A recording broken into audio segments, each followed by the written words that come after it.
आज की इस वीडियो में आप सबको लखपति दीदी अंतर्गत डिजिटल आजीविका रजिस्टर में जानकारी कैसे भरें उसके बारे में बताएंगे। तो सबसे पहले हमको लोकोस ऐप जिसमें लखपति दीदी का एंट्री होना है उसको हम लोग डाउनलोड करेंगे। तो सबसे पहले हम प्ले स्टोर में जाएंगे, जो यहाँ आपको दिख रहा है। प्ले स्टोर में जाने के बाद हमें लोकोस सर्च करना है। लोकोस ऐप, जैसे लोकोस ऐप आप देख रहे हैं इस टाइप का लोकोस ऐप आप सबको दिखाई देगा। अगर इंस्टॉल का ऑप्शन आपको आ रहा होगा, अगर आप इंस्टॉल नहीं किए होंगे तो आपको इंस्टॉल कर लेना है। इंस्टॉल करने के बाद इस टाइप का आपको ओपन करके दिखाई देगा। आप देख पा रहे हैं इस टाइप का ओपन आपको दिखाई देगा। इस ओपन में जाना है और जाके हमको जो ऐप होगा वो इस प्रकार का ओपन हमें दिखाई देगा। ओपन होने के पश्चात हमें जो नीले कलर में गेट स्टार्ट जो दिखाई दे रहा है, यहाँ आप देख पा रहे हैं, यहाँ पे हमको जाके टच करना है। टच करने के बाद ये लोकोस सेलेक्ट योर रोल, इसमें हमको सीआरपी आजीविका में जाना है। ये लास्ट ये सीआरपी आजीविका में जाना है और यहाँ पे एक क्लिक करना है। जैसे ही हम सीआरपी आजीविका में जा रहे हैं इसके बाद हमें यूज़र नेम और पासवर्ड का ऑप्शन आएगा। तो हमें जो यूज़र नेम और पासवर्ड प्राप्त हो गया होगा उसको हमको यहाँ पे दर्ज करना है। तो मैं यहाँ पे दर्ज कर ले रहा हूँ और हमेशा इसमें रिमेंबर का ऑप्शन हमको टच करना है ताकि हमें पासवर्ड बार बार डालने का ज़रूरत ना पड़े। फिर मैंने साइन इन कर लिया है। साइन इन करने के पश्चात हमको सबसे पहला काम ये करना है कि हमारे जो भाषा है, भाषा को अगर हमको परिवर्तित करना है तो परिवर्तित करने के लिए आप देख पा रहे होंगे यहाँ पे एक इंग्लिश में इंग्लिश करके लिखा हुआ है, इसमें हमको जाके भाषा को परिवर्तित करना है। ये देख पा रहे हैं यहाँ पे ये है, तो इसको जाके हमको भाषा यहाँ से परिवर्तित करना है। परिवर्तित करने के लिए जो भी भाषा में आप एंट्री करना चाहते हैं उसमें आप कर सकते हैं, असमी, बंगाली। तो हम यहाँ पे हिंदी भाषा में जा रहे हैं। ठीक, जैसे ही हिंदी भाषा में जाते हैं तो हमको प्राथमिक डैशबोर्ड में दिखाई देता है कुल सदस्य कितने सदस्य हैं कितने सदस्य हैं जो आपको BPM-ID से प्राप्त हुए हैं, ये यहाँ पे। ठीक है, कितने सदस्य हैं जिनका जब आप एंट्री कर लेते हैं तो मंजूरी में उनका जो नाम रहता है वो यहाँ पे दिखाई देता है। स्वीकृति होने के पश्चात जब BPM-ID से उनका स्वीकृति हो जाता है तो स्वीकृति होने के पश्चात यहाँ पे दिखाई देगा। अगर BPM-ID से आपका अस्वीकृत किया जाता है, कैंसिल किया जाता है, तो वो एंट्री यहाँ पे दिखाई देगा। ठीक है, अब इसके पश्चात सदस्य का अगर एंट्री हमको करना है तो हमें जाना है सदस्यगण में। सदस्यगण में जाने के लिए आप देख पा रहे होंगे हमको यहाँ पे जाना पड़ेगा सदस्यगण में। इस सदस्यगण में जैसे ही हम यहाँ पे जाते हैं, यहाँ पे हमको जाना है सदस्यगण में। सदस्यगण में जैसे ही हम यहाँ पे जाएंगे तो कुछ एंट्री पहले भी की जा चुकी है जिसके कारण ये एंट्री दिखाई दे रहा है। तो हमको सबसे पहले यहाँ पे जुलाई से सितंबर पे, यहाँ पे आप देख रहे होंगे एक साल लिखा हुआ है और महीने और साल लिखा हुआ है। तो हमको सबसे पहले महीने को जाके महीने में जाना पड़ेगा। ये जो एंट्री हो रहा है वो 1 वर्ष का एंट्री हो रहा है 2024-25 का, और इस 1 वर्ष को तिमाहियों में बांटा गया है। पहला तिमाही जो है वो अप्रैल से जून का, दूसरा तिमाही जुलाई से सितंबर, तीसरा तिमाही अक्टूबर से दिसंबर और चौथा तिमाही है जनवरी से मार्च। तो इस प्रकार 4 तिमाही में बांटा गया है। अभी हम जो अभी जो है इस समय हम जुलाई महीने में हैं, तो हम अप्रैल से जून तक की एंट्री करेंगे। तो हम अप्रैल से जून का सेलेक्ट कर रहे हैं। अब हमको जैसे ही दीदी का नाम यहाँ पे एंट्री करना है उसके लिए यहाँ पे प्लस का साइन दिया हुआ है, धन चिन्ह दिया हुआ है, जहाँ पे हम जाएंगे और दीदी के नाम का एंट्री करेंगे। तो हम यहाँ पे गए। जैसे ही हम जाते हैं यहाँ पे तो सर्वप्रथम यहाँ पे 3 प्रकार की चीज़ें दिखाई देती है, बुनियादी विवरण, वित्त पोषण, आजीविका विवरण। तो बुनियादी विवरण जो है उसमें जो भी दीदी है उसका पूरा जानकारी आएगा, समूह का नाम, कौन से समूह से हैं, कौन से गांव से हैं, उसमें पूरा जानकारी आएगा। दूसरा वित्त पोषण का बात करें तो दीदी को कौन कौन से वित्त सहायता प्राप्त हुआ है आजीविका करने के लिए, वो उसकी जानकारी यहाँ पे वो डालेंगे। तीसरा है आजीविका विवरण, दीदी द्वारा उस तिमाही अप्रैल मई जून में कौन कौन सी आजीविका किया जा रहा है उसका एंट्री हमें करना रहता है। ठीक, तो हम पहले बुनियादी विवरण में आए। बुनियादी विवरण में प्रथम है सदस्य द्वारा खोजें। तो हम सदस्य को दो प्रकार से खोज सकते हैं, एक तो जियोग्राफी मतलब गांव के हिसाब से ढूंढ सकते हैं, दूसरा एसएचजी कोड के हिसाब से। तो हम अभी जियोग्राफी के अनुसार जा रहे हैं। ग्राम पंचायत है छुही, इसके बाद गांव भी छुही है। उसके बाद सदस्य एसएचजी का नाम, एसएचजी का नाम में हम यहाँ पे जो भी एसएचजी वहाँ पे है उसका जानकारी ले सकते हैं। अभी यहाँ पे जो दीदी है वो है जय माँ अम्बे सम्मुखी हैं, ठीक है। अब यहाँ पे एक चीज़ ध्यान देने वाली बात है कि सदस्य का नाम है, ये हमेशा कोशिश करें कि ये जो नाम है, ठीक है, ये संभावित लखपति दीदी का ही एंट्री हो रहा है, इसलिए हमेशा जब भी एंट्री करें तो ये जो टिक हमेशा लगा हुआ रहे, और जैसे ही टिक लगेगा तो उस समूह के में जो संभावित लखपति दीदी हैं उन्हीं का जानकारी भरा जाएगा। अब आप देख पा रहे हैं इस समूह में लगभग 7 दीदियां हैं जो संभावित लखपति में हैं, तो हम इस दीदियों का चयन करेंगे। अभी जो दीदी हमारे पास है वो है गंगा कुंजाम, ठीक। इस प्रकार हम जाएंगे और आगे सहेज करके आगे बढ़ेंगे। जैसे ही हम आगे बढ़ रहे हैं तो अगला जो चरण है वो लिखा है वित्त पोषण का विवरण। वित्त पोषण में दीदियों को कौन कौन से वित्तीय सहायता मिला है इसकी जानकारी हमें भरना है। इसमें 2 प्रकार का ऑप्शन आएगा, फंड और लोन। तो अगर फंड की बात करें तो दीदी को कौन कौन से फंड प्राप्त हुए हैं, बैंक के माध्यम से या एसएचजी के माध्यम से, उसकी जानकारी डालना है। लोन का भी इसी प्रकार है कि लोन हमको एसएचजी से मिला है या बैंक से मिलना है, उसकी जानकारी डालना है। अगर हम लोन का बात करें तो जैसे लोन आप देख पा रहे हैं तो लोन एसएचजी से मिला है, तो एसएचजी से कितने प्रकार के लोन मिलेंगे, आरएफ, सीआईएफ, वीआरएफ, इस प्रकार के लोन मिलते हैं। और अगर बैंक से बात करें तो बैंक से अगर किसी प्रकार का लोन मिला है बैंक लिंकेज से, उसकी जानकारी हम यहाँ पे डाल सकते हैं। कोई बैंक से कोई लोन उठाए हैं उसकी जानकारी हम यहाँ पे डाल सकते हैं। किसी कार्य करने के लिए इसकी जानकारी हम डाल सकते हैं। तो इस प्रकार हम जानकारी यहाँ भरेंगे। एसएचजी से सीआईएफ मिला है, अभी जो दीदी हैं इनको 10,000 का सीआईएफ प्राप्त हुआ है, तो यहाँ जमा करने करके डालेंगे। दूसरा हम देख रहे हैं फ़ंड मिला है दीदी को, किस प्रकार का फ़ंड मिला है, एसएचजी में फ़ंड मिला है। पूंजी का स्रोत है जो है अदर फंड में है। दीदी को प्रधानमंत्री खाद्य सुरक्षा योजना अंतर्गत 40,000 की राशि लोन के रूप में प्राप्त हुई थी, तो हमने ये 40,000 यहाँ पर ऐड कर दिया। इस प्रकार आप देख पा रहे हैं दीदी ने अभी 2 प्रकार का जो लोन है वो लिए हैं। हो सकता है आपके केस में ये ज़्यादा भी हो सकता है। इसके बाद हमको सहेजें और जारी रखें में जाना पड़ेगा। सहेजें और जारी रखें, ये यहाँ पे दिखाई दे रहा है, सहेजें और जारी रखें, यहाँ पे हम जाएंगे और आगे बढ़ेंगे। जैसे ही हम सहेजें और जारी रखें में, तो यहाँ पे 3 प्रकार की गतिविधि दिखाई देती है, फार्म, गैर कृषि और अन्य। फार्म में जैसे जाते हैं तो फार्म में पशुपालन हो गया, पशुपालन में जितने भी पशु आते हैं, मुर्गी, बकरी, सूअर, ये जितने भी पशु हैं उनको यहाँ पे लिया गया है।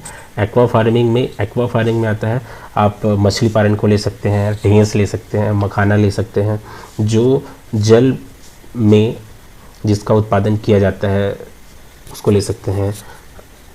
फसल आधारित में कृषि और बागवानी लिया है, कृषि के अंतर्गत जो भी हैं उसको आप ले सकते हैं। NTFP मतलब नॉन टिम्बर फॉरेस्ट प्रोड्यूस, इसको हम लेके आगे जा सकते हैं। गैर कृषि में आप देख रहे हैं विनिर्माण, कारोबार और सेवा की बात हो रही है, और अन्य में हम देखेंगे तो मजदूरी और नियमित स्रोत का बात हो रहा है। तो अभी जो दीदी हैं वो पशुपालन से जुड़ी हुई हैं, खेती से जुड़ी हुई हैं, ठीक है, और मजदूरी कर रही हैं। तो हम ये 3 प्रकार की अभी इस तिमाही में दीदी काम की हुई हैं, ठीक है। तो इसका हम विवरण डाल रहे हैं, तो हम जमा कर देंगे। जैसे ही हम वहाँ पे जमा करते हैं, जमा करने के बाद आप देख पा रहे हैं कि गंगा कुंजाम जिसका हम अभी एंट्री किए हैं उनका यहाँ पे पूरा जानकारी दिखाई दे रहा है। ये जो दीदी हैं जिसका अभी एंट्री किया गया है, तो इस प्रकार का यहाँ पे आपको दिखाई देगा, ठीक। जैसे ही ये दिखाई देगा तो आप देख पा रहे हैं कि आंशिक रूप से भरा गया है। तो जैसे यहाँ पे 3 डॉट दिखाई दे रहा है, इस 3 डॉट को हम टच करते हैं तो हमको यहाँ पे फिर 4 चीज़ दिखाई देता है। पहला तो सदस्य का प्रोफाइल, अगर आपको लगता है कि कहीं पे और जो कुछ एंट्री बचा हुआ है, दीदी और कोई आजीविका की है, तो उसका यहाँ पे हम एंट्री डाल भी सकते हैं और एंट्री हटा भी सकते हैं, ठीक है। दूसरा है आजीविका गतिविधि, दीदी द्वारा जो भी आजीविका चयन किया गया है उसमें दीदी का आय कितना हुआ है, व्यय कितना हुआ है, उसकी जानकारी हम यहाँ से डालेंगे। जैसे ही हम जानकारी डालते हैं तो तीसरा स्टेप होता है मंजूरी के लिए हम BPM ID में भेजते हैं। तो जैसे ही हम यहाँ पे मंजूरी करेंगे तो दीदी का जो भी जानकारी है वो लॉक हो जाएगा और BPM ID में चला जाएगा। ठीक, तो इस प्रकार से अब हम आजीविका गतिविधि में जा रहे हैं। जैसे ही हम आजीविका गतिविधियों में जाते हैं तो हमने ये देखा था कि दीदी ने अप्रैल से जून माह, अभी ये देख रहे हैं अप्रैल से जून माह में क्या एंट्री, अप्रैल से जून माह में दीदियों ने पहला तो पशुपालन किया है, पशुपालन के पश्चात फसल भी लिया है, और एक जो मजदूरी वाला जो बात हो रहा है ये मजदूरी भी दीदी ने किया है। 3 प्रकार की गतिविधि में दीदी संलग्न थी। तो अब हम पशुपालन के बारे में जानकारी डाल रहे हैं। तो जैसे ही हम पशुपालन की जानकारी डालते हैं तो हमको यहाँ नीचे दिखाई दे रहा है आजीविका गतिविधि, हमको नीचे दिखाई दे रहा है गतिविधि जोड़ें। तो हम गतिविधि जोड़े में जाएंगे। उसके बाद पशुओं का प्रकार में, तो पशु के प्रकार में काऊ हो सकता है, मतलब गाय हो सकता है, भैंस हो सकता है, पोल्ट्री हो सकता है, पिग हो सकता है, सुअर हो सकता है और बकरी हो सकता है। इसके बारे में हम डालेंगे, पशु की संख्या डालेंगे और बाकी जो भी उत्पादन और आय है उसके बारे में यहाँ विवरण लिखेंगे। अभी जो दीदी के बारे में हम लिए हैं वो दीदी के यहाँ गाय है तो उसका हम अभी विवरण लिखते हैं। गाय है तो उनके यहाँ, दीदी के यहाँ भी 3 गाय हैं, जिसमें से एक जो गाय है जो अभी दूध जून, अप्रैल, मई, जून में जो दुधारू थी, बाकी 2 गाय अभी है जो दुधारू नहीं है। आवर्ती आय का स्रोत लिखा है कि आवर्ती आय का स्रोत जो है डेयरी, अंडा या ऊन से क्या उनका आय हो रहा है क्या। हाँ, तो हाँ, अभी जो उनका आय है वो दूध से हो रहा है। तो सबसे अधिक बिकने वाला उत्पाद है, हम यहाँ पे दूध लिख सकते हैं, दूध लिख सकते हैं। कुल उत्पादन कितना हुआ है, तो जो एक गाय है वो अभी सुबह शाम करके 10 लीटर दे रही है। तो अगर कुल हम 90 दिन का बात करें तो अभी आ रहा है यहाँ पे 900 लीटर। उत्पादन की इकाई में हमको यहाँ बताना पड़ेगा कि जो उत्पादन हो रहा है जो 90 है वो लीटर में है, डजन में है, क्विंटल में है, किस में है। तो हमें पता है जो दूध है वो लीटर में है। ठीक है, प्रति मूल्य अभी दीदी जो है वो 30 रुपया प्रति लीटर के हिसाब से बिक्री कर रही है। तो आप देख पा रहे हैं कि नीचे 27,000 का जो रेट है वो आ चुका है। अन्य उत्पाद, अन्य कोई उत्पाद अभी नहीं है दूध के अलावा। पशु की बिक्री से, पशु अभी बिका नहीं है तो 0 लिख सकते हैं। Income from of spring animal, of spring का मतलब ये हो रहा है कि क्या उसके किसी प्रकार के जो बच्चे हैं वंश, उनको क्या बिक्री किया गया है, तो इस प्रकार का अभी नहीं है तो इसको हम नहीं डालेंगे। सकल आय आ गया 27,000। खर्च आ गया कि दीदी 1 महीने में 4,000 खर्चा कर रही है, तो 3 महीने का अगर हमको खर्चा लिखना है तो आ रहा है 12,000। ठीक है, तो शुद्ध आय आप देख पा रहे हैं कि 15,000 आ गया। अब इसको हम सहेजे करके कर दिए। तो इस प्रकार की जानकारी आ गई। अब हम अन्य गतिविधि को जोड़ने के लिए फिर से हम पीछे जाएंगे। जैसे ही हम पीछे जाते हैं फिर हम कृषि की जानकारी हम यहाँ पे भरेंगे। कृषि की जानकारी के लिए हम सीज़न जोड़ेंगे। सीज़न जोड़ेंगे तो हम ऋतु का सबसे पहले यहाँ पे चयन करेंगे, खरीफ में हुआ कि रबी में हुआ कि जायद में हुआ, इसका हम आकलन करेंगे। फिर फसल का नाम लिखेंगे, उसके बाद उससे जो आमदनी हुआ कितना मिलेगा इसकी जानकारी यहाँ पे हम डालेंगे। तो अभी जो दीदी हैं इन्होंने रबी में धान लिया हुआ था तो उसका विवरण हम डाल रहे हैं। तो रबी में लिया था उन्होंने धान। कुल इकाई क्षेत्रफल में है, दीदी अभी एकड़ में लगा रही हैं। अभी यहाँ पे 3 प्रकार का दिखाई दे रहा है, एकड़, बीघा, डिसमिल। तो दीदी एकड़ में लगा रही है। दीदी ने लगभग 1 एकड़ 25 डिसमिल में अपना धान लगाया था। जो उनका उत्पादन जो हो रहा है दीदी का, वो हो रहा है क्विंटल में हो रहा है, और कुल उत्पादन हुआ है दीदी का 35 कुंटल। कुल उत्पादन जो हो रहा है दीदी का 35 कुंटल हो रहा है। MSP जो है कभी गर्मी का नहीं मिल रहा है इसलिए हम नो डाल रहे हैं। अगर बरसात की बात करें तो हमको यस करके डालना पड़ेगा। औसत बाज़ार का जो मूल्य है दीदी ने बिक्री किया है 2400 रुपये के हिसाब से। तो आप देख पा रहे हैं कि सकल आया गया 84,000। अब व्यय का विवरण भी हम इसी प्रकार करें। दीदी ने बीज जो लिया था वो लिया था दीदी ने 1200 रुपये का बीज लिया था।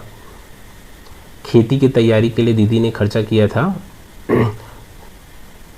2,000 रुपये खर्चा किया था। उर्वरक और पोषण में दीदी ने लगाया था 2500 रुपये का उर्वरक लगाया था। कीट प्रबंधन में दीदी ने 5,000 का कीट लगाया था जैसे उनकी जानकारी मिली है। सिंचाई के लिए दीदी लगभग 4,000 रुपये खर्च की है।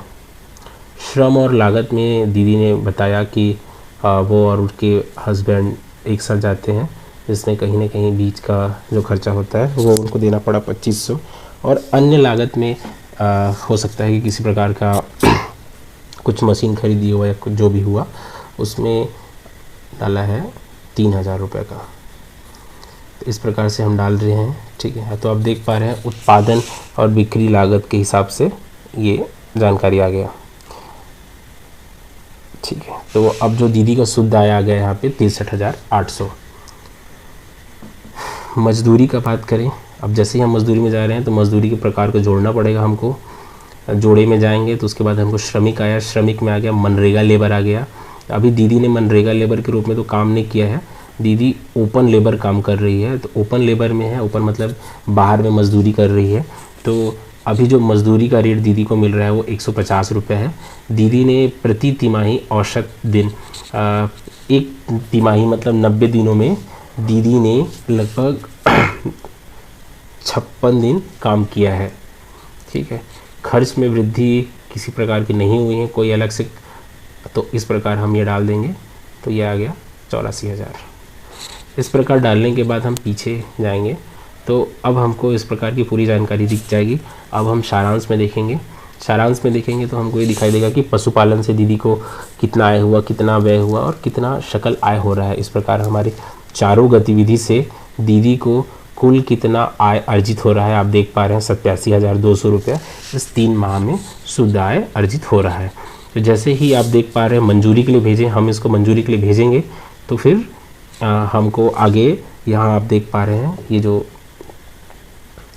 मंजूरी को भेजें इसको हमको सेलेक्ट करना पड़ेगा, ठीक है। फिर हम जिसको मंजूरी को क्लिक करेंगे, जैसे ही हम मंजूरी को क्लिक करते हैं तो आप देख पा रहे हैं कि जो दीदी का लिखा है प्रोफाइल पूरा भरा जा चुका है।